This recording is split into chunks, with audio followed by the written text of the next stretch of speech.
Okay guys, I've received a lot of questions about the Grand Aston Varadero hotel, so I decided to make another video for you that answers all your questions.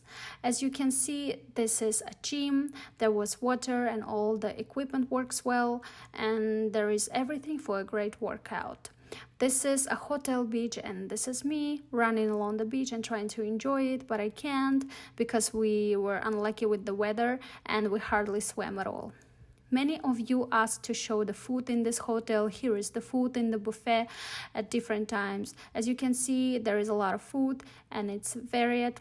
There is a fish and meat and soups, different types of pasta, rice, sweets, buns, croissant, pickles, cheese, different types of ham. So you definitely won't go hungry in this hotel. And the food was delicious. We really liked it. This is what the buffet looks like. As you can see, it's very clean and tidy. We recommend taking change in USD with you since this currency is most valuable to the local people if you want to help and leave a tips.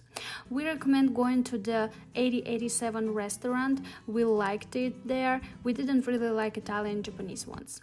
To go to the city center, a bus arrived right at the hotel entrance, and for $5 a day you can ride all day. If you want to see the room tour, go to my profile. I also filmed a room tour.